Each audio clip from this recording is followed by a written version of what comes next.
Dear all, what is a resilient Arctic? It's about vibrant communities, it's about economic opportunities, and it's about healthy ecosystems that can adapt to climate change. It's about strengthening civil society and laying the ground for generations to come. And these are core tasks of Nordic cooperation and for our new Arctic strategy. We build on decades of positive results in our northern regions. And now, with our 10th Arctic strategy, we aim to strengthen social, economic, and environmental resilience in the Arctic. Energy security is central.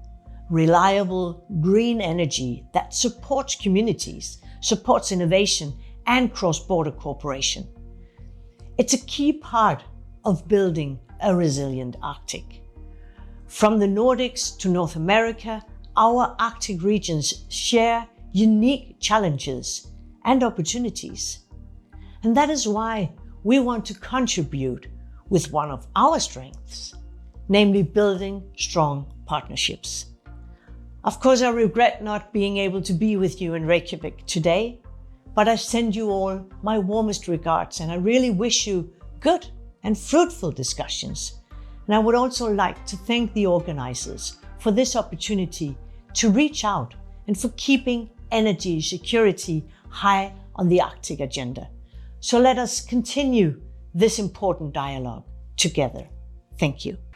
Good afternoon, everyone, and welcome to this high-level session on energy security for a resilient Arctic.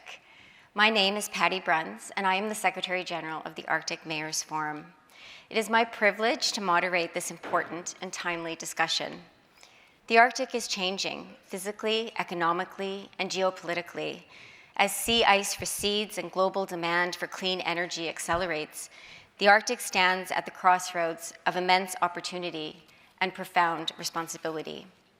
Energy security isn't only about reliable supply, it's about resilience, ensuring that Arctic communities, industries, and ecosystems can thrive amid transformation.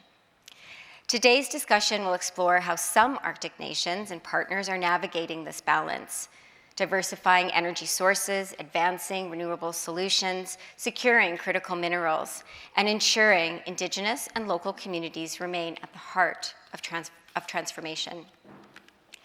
I'm delighted to be joined today by a distinguished panel who will bring perspectives from Canada, Greenland, Iceland, and the European Union. Her Excellency Naaja Nathanielsen, Minister of Business, Energy, Natural Resources, Justice, and Equality for the Government of Greenland.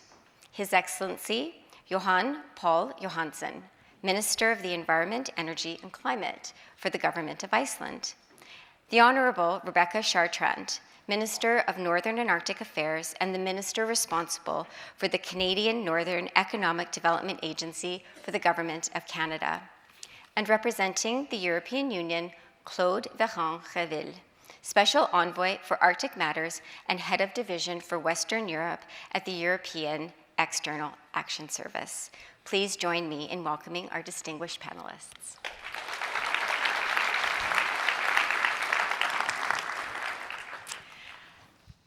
As always, we don't have so much time together, so let's jump right in. Minister Nathanielsen, tell me, what are the main challenges you see around energy security now and in the future? And what are some regional best practices or success stories that you could share with us around strengthening energy security? I think for a Greenlandic perspective, our major challenge also serves as the cause of our robustness, really, because in Greenland, our energy supply operates as isolated systems. We don't have a national grid in Greenland. And while this is very expensive and requires a lot of planning locally, a lot of oversight, it also makes it difficult to take down the entire system at once. So at the same time, this actually serves as a resilience. We have a lot of hydropower resources, but it requires significant capital to harvest it. And due to the geographic distribution of our towns and settlements, it makes it quite expensive and not a good business case to use it for public use, and therefore that's of course a bad thing, but on the upside it makes it possible for Greenland to contribute to with clean energy as an export. So we can harvest the resources and export it or use it for a more green transition. We have actually in Greenland, both because of resilience factors, but also because it's our ideology, 82% of our electricity is covered by green energy, either hydropower or wind or solar. And we want to expand that. Only 17% of the entire energy consumption is green at the moment. It's so difficult with the seagoing fleet and also other forms of transportation. Great, thank you very much. Minister Jóhannsson, what are the challenges here in Iceland now and in the future? You have quite a robust energy system. You're blessed by nature here in Iceland. And what are some best practices that you can share with us today? Thank you so much. And it's great to be here and take part in this discussion on Arctic energy security. So Iceland has a great story to tell. We have a great success story when it comes to, for example, geothermal district heating. This is something we are very proud of, and we've built a system where almost every community is heated with renewable geothermal energy. Actually, 90% of buildings, 90% of homes in Iceland are heated through geothermal energy, and this has given us a high degree of energy independence, energy sovereignty, and of course energy security. And by relying on those resources, we've been able to keep energy affordable and reliable, even in times of uncertainty. Of course, we are far from finished when it comes to geothermal in Iceland, but now with a new government, geothermal is gaining renewed support and enthusiasm as we explore opportunities both at low temperatures and high temperatures. And the recent report from our Icelandic Geo survey confirmed that there should be no cold areas in Iceland at all. Every inhabited area in Iceland could have access to geothermal heat, and there is still untapped potential almost everywhere in the country. So now the government's task, and this is our mission, our social democratic governmental mission, to ensure that we tap into this process so that geothermal heating can serve both as an engine of equality across our regions and as an engine of growth, economic growth, green sustainable growth.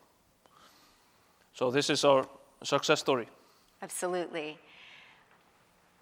Minister Chartrand, it's a bit of a different landscape in Canada. I'm Canadian as well, and we have a very vast northern and Arctic space.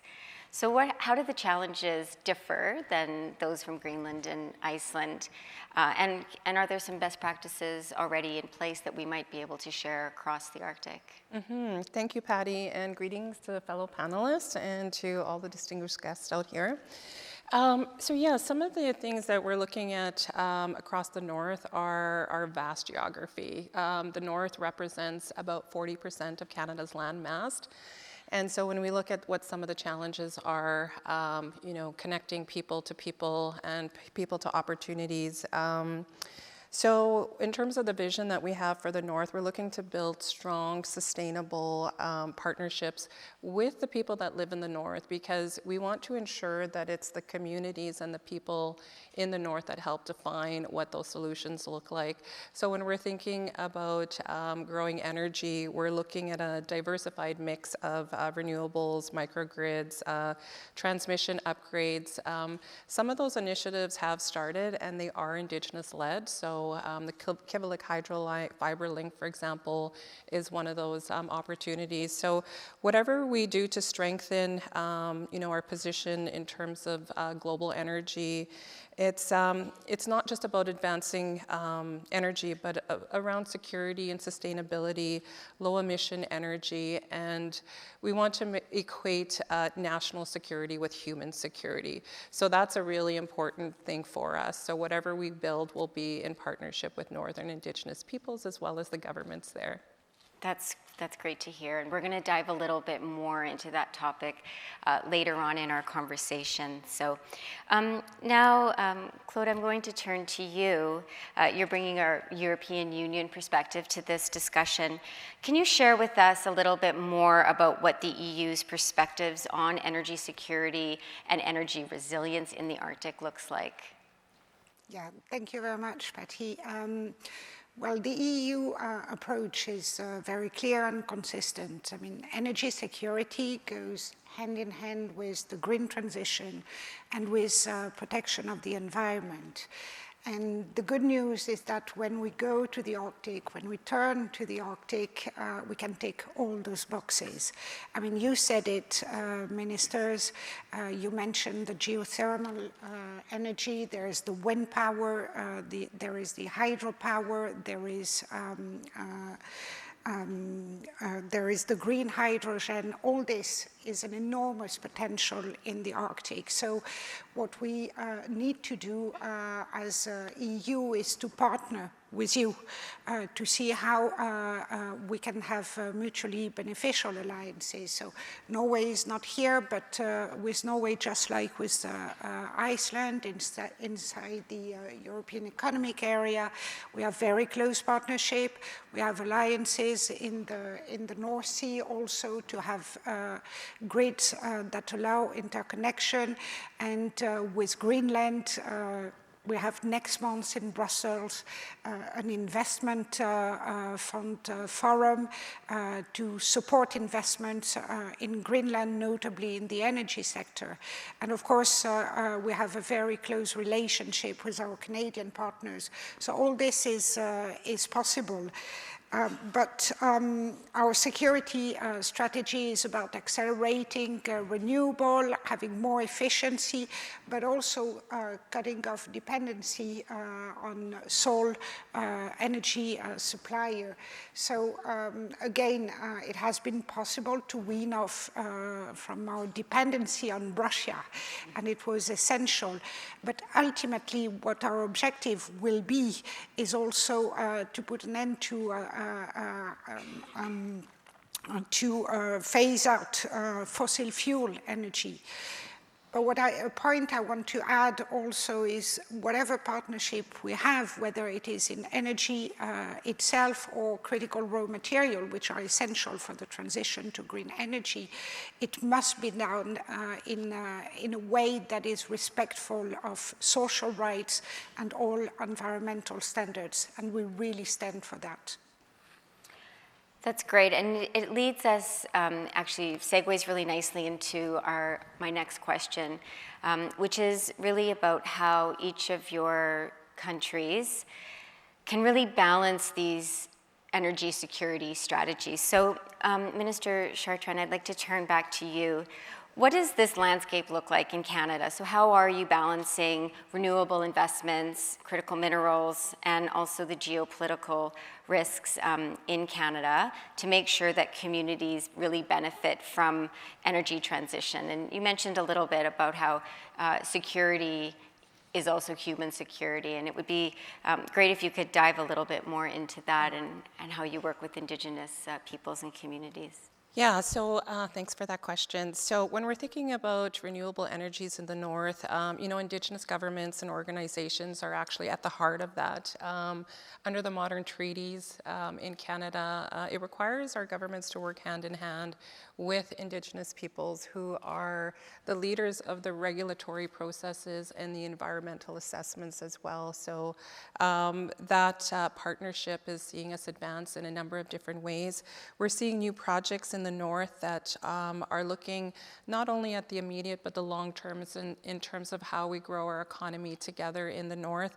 Some of the other projects that we're working on are looking at interties between provinces and territories, but also looking at building up the Canadian Armed Forces as well, and doing that hand in hand with Indigenous peoples. So, national security, again, we need the type of energy for the north to to build our Canadian Armed Forces, but also to heat our homes and to grow the kinds of industries that we need.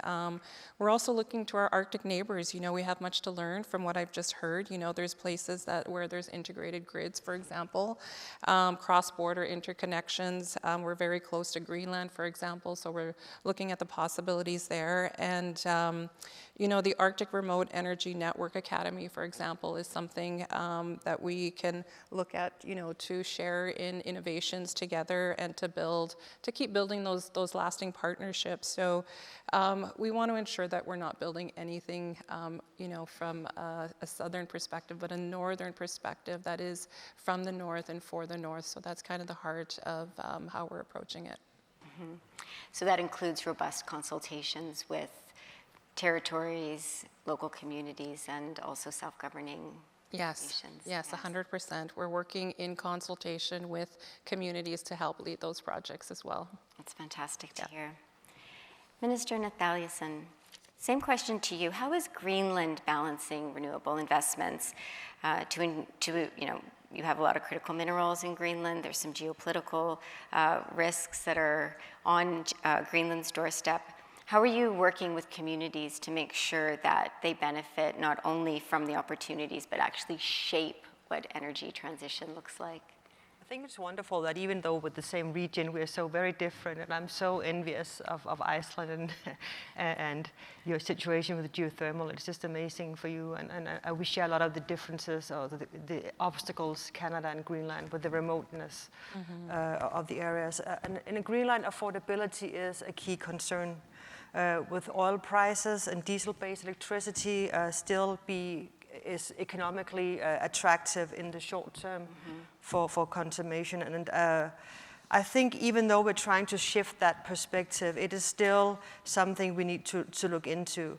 But I think Greenland differs in many ways, that in Greenland the energy market is publicly owned and prices are built on a solidarity principle. So it's the same regardless of where you live in the country, whether it's a town with many people or somewhere with few inhabitants. And also the national supplier of energy can have low interest rates when they lend money from the government. So we try to keep costs down for them to be able to build and develop. But it's a difficult situation nonetheless. So we try what we can to make sure that the people in Greenland get affordable green energy, and that it is possible wherever you live, if it's a small settlement or a bigger. On a more national scale, we are of course very determined to explore our minerals for green transition. We do have a lot of the critical minerals needed for the green transition. We do want to utilize them for the benefit of us, but also for the benefit of others. A problem with that is it's very capital intensive, it's long-term investments, and we only have first part of the value chain in Greenland. So it is very difficult, and right now I think there's a gap between political ambitions on a global scale and reality. Because in reality, we ask the investors to carry the burden right now.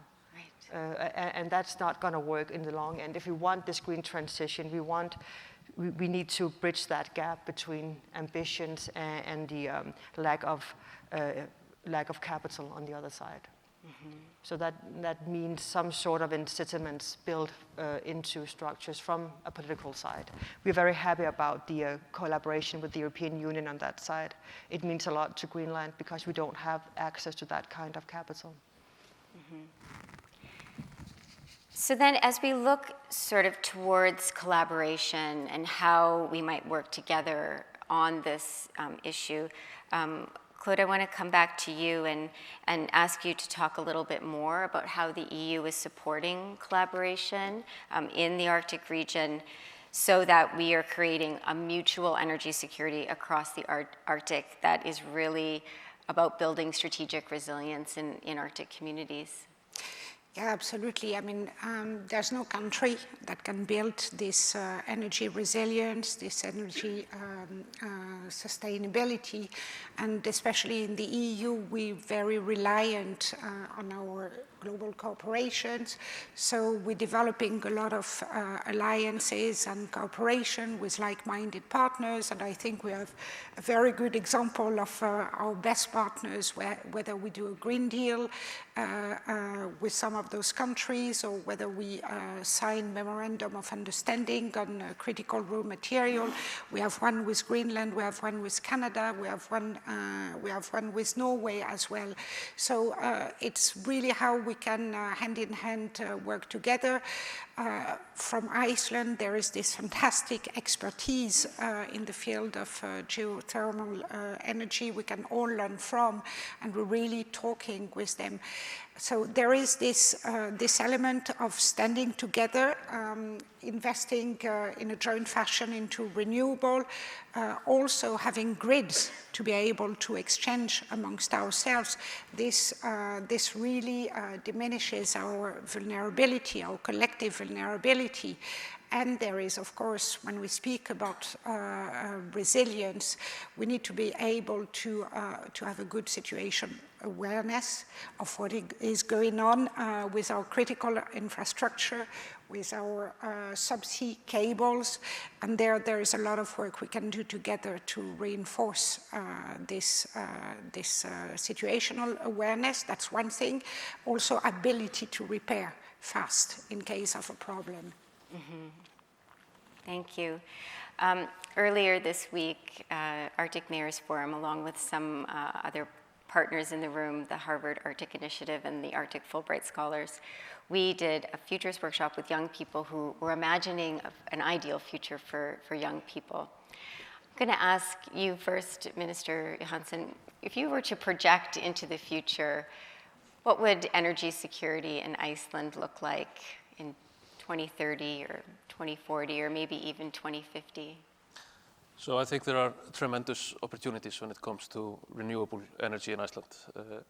I spoke about geothermal district heating earlier, and of course there is often this not in my backyard problem when it comes to renewable energy. But recently our government launched a grant scheme for geothermal projects, and the demand for grants was much more than we had predicted. Mm-hmm. So basically, in almost every region of the country, there were communities standing up and saying, yes, yes, please, yes, in my backyard. Mm-hmm. So this is the game when it comes to geothermal energy. Energy companies owned by the municipalities are participating very actively, and I have tremendous belief in geothermal, and later today we are hosting an event here at the Arctic Circle called Super Hot Summit, where we will be delving into next generation geothermal energy, where we drill deeper than ever before and unleash even tenfold more energy from each hole. So I think and this is something that requires a public mission. This is not something that markets will do alone or by themselves. It requires a public mission where the government has a clear goal and works together with industries, with researchers on a mission to greatly expand renewable energy. This is what we are trying to do in Iceland, and this of course should be a shared international effort, because climate action it should not be seen as a sacrifice of some sort. It's basically a great building project, and this is what we want to achieve in Iceland when it comes to geothermal energy and renewable energy in general. We have already done some good things, but there are exciting times ahead. Absolutely. Minister Nathanielsen, what does the future of energy security look like in Greenland? If you could project an ideal future, what would that look like? Well, I think we will continue on the same path we're already going to make sure that we strengthen the local energy systems, and we keep on investing in hydropower, in wind and solar for public use. That is not, I think, the most difficult question, because we are, in the end, so very few, even though we have a lot of settlements. I think the bigger question is how will the world tackle the need for renewables and the climate crisis that we're in. And right now, I think we live in a very divisive time.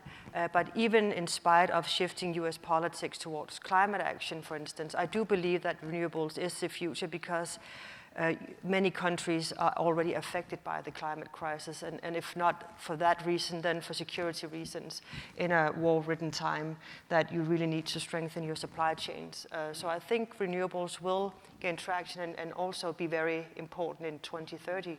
But again, we really need to bridge the gap between political ambition and the lack of capital. So we need incentives, we need to work with tax reductions or other forms that can really intensify the investments into renewables, be it hydropower plants or geothermal or critical minerals, the whole palette. And then we need to support research.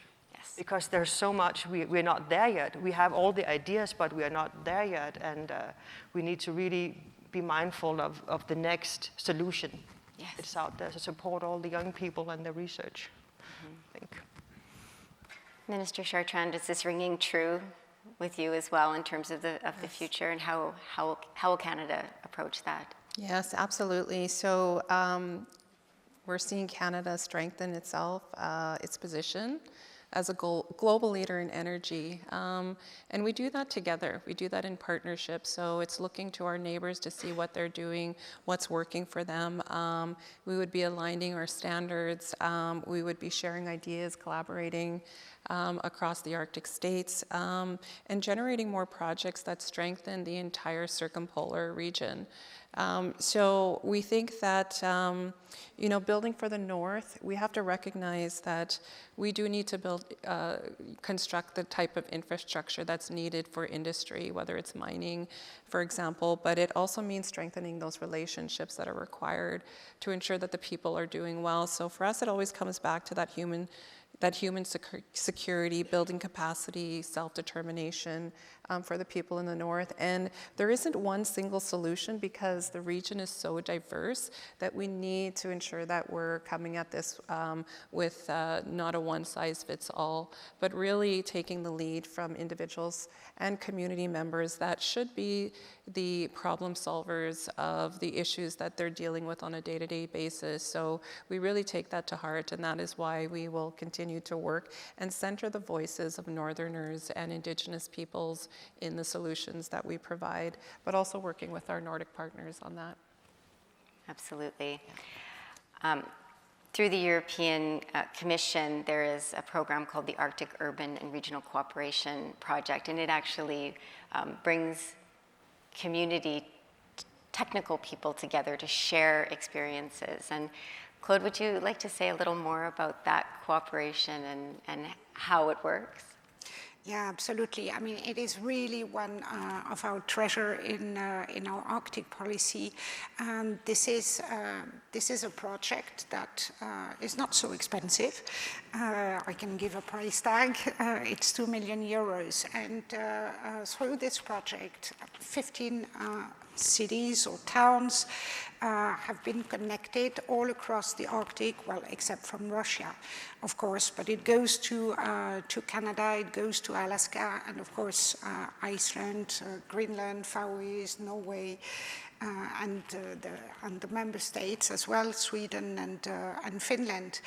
And it's a very recent one, but it's about those responsible for the management of towns and cities in regions that are very challenging, how they can exchange good stories, how they can exchange the challenges they meet to try to find a solution. So it's very hands-on.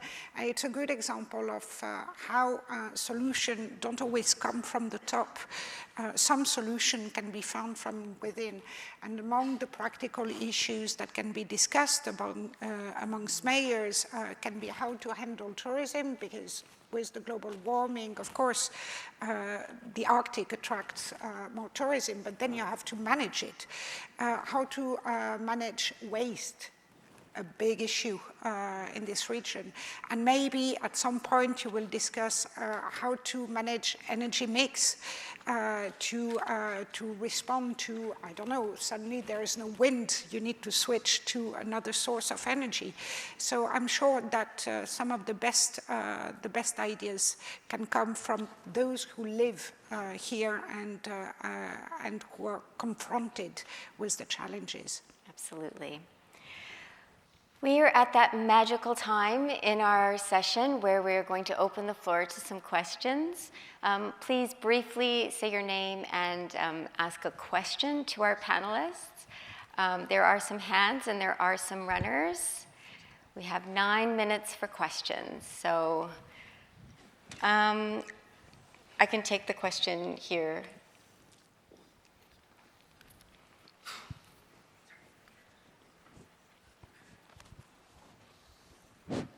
Thank you, and thank you for all your good comments. I'm Ranveig, I'm an associate professor at Nordic University, and a lot of the discussion has been about producing energy and energy sources. But we know from recent happenings, not only in Spain, but also in Iceland and Norway, that national energy grids can be sensitive and create local problems that are long-lasting and have a lot of effect. In Iceland, farmers and companies are currently buying regenerators to have as a backup energy system. So could you comment a little on plans for building resilient energy systems, so the distribution systems? Thank you. Who would like to take that question? Well, so I'm not sure I can contribute that much to the question, since our grids are so isolated in themselves. We do work a lot with backup supply as well, because it's so important, especially with the harsh winters we got. So for us, the main supply and the backup supply is equally important when building and securing. Yes, the strengthening of our grid is of utmost importance for the current government in Iceland. And only today, a report came out from the government about the situation of the grid in northeast of Iceland. There are some great challenges that must be solved, especially in the northeast of Iceland and northwest of Iceland. And this is something that requires very robust collaboration between the government and our public companies that build up the grid. So this is one of the major missions of this term, to see some real progress in this regard. Thank you. Let's take a question from further back in the room. I saw there were some hands back there. Yep. Hi, my name is Sturla. I'm a student at the University of Iceland. Is the current Icelandic government planning on expanding its partnerships in geothermal energy? Yes, definitely. And that's why I just recently came from Brussels, where we had a great meeting. We met with Dan Jóhannsson, who is the Energy Commissioner of the EU.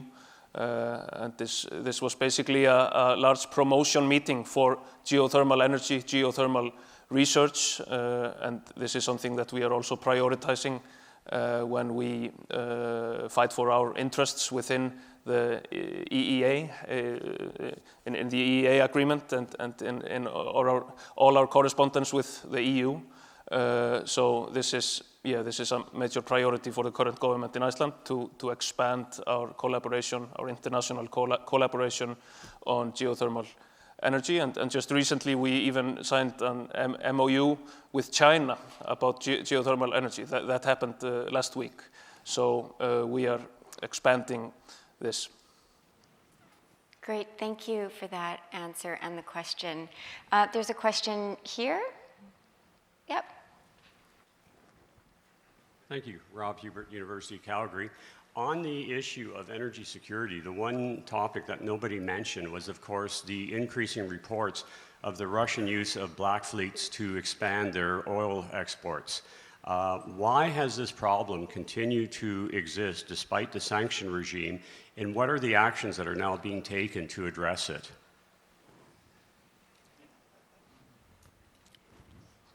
Go ahead, Claude. Yes. Minister Chartrand. I have indirectly referred to it when I mention the situational awareness to get a better picture of what is happening to our subsea cables. And of course, this is the issue of those vessels that tend to circulate over and over in some places, and a few days later or a few hours later we find out that the cables have been cut off. So what are we doing? It's very difficult. I mean, you've seen that some ships have been intercepted in the Baltic several times, and it is very difficult to attribute what has been done. This being said, the European Union, number one, is on its way to cut off completely imports of energy from Russia. That's number one. But then there's a possibility to change flag and to have a complacency flag. So the European Union is also listing those ships whose flag is not fully compliant and whose practice are not fully compliant. So that's what we are doing. For the rest, it's a matter of cooperation. And what is very important in terms of resilience is to have the ability to duplicate, if needed, the cables. It's the ability to have more interconnections between countries. The grid was mentioned inside Iceland, but it's also having grids interconnected between countries.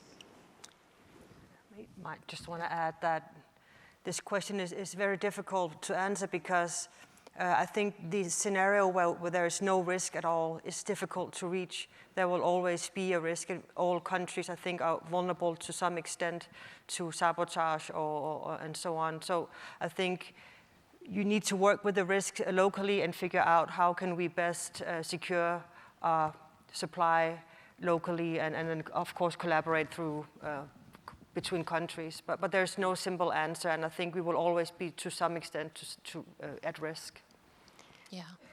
Yeah, so thank you for that question. I just want to add on what my fellow colleagues here have said.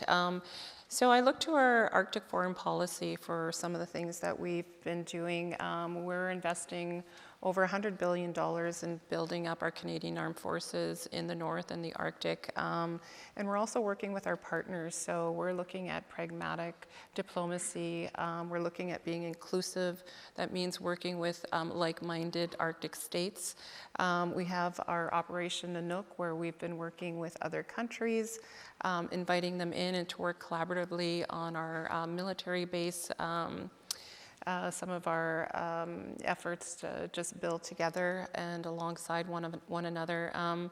So I think we're definitely moving forward in strengthening our partnerships, strengthening things internally as a country. We've already identified a number of northern and Arctic infrastructure projects that we're exploring. Some of those have been publicly named. There are others that we're still looking at as well, so you'll hear more of those announcements coming out soon. I think this particular matter shows why regional collaboration is essential, and this is why Iceland, of course, works closely with Nordic and Arctic partners through the Nordic Council of Ministers, of course, and the Arctic Council, because there are so many strategic challenges ahead that we must face together. Thank you very much. We're almost at time, so thank you very much to the audience for your very good and insightful questions, and also thank you to the panelists. I think this conversation has really demonstrated that energy security is important, it's linked to resilience, it's multifaceted, and that together we will be able to find solutions, and it's really important that we keep these conversations going. So please help me thank our panelists for their participation today. Thank you.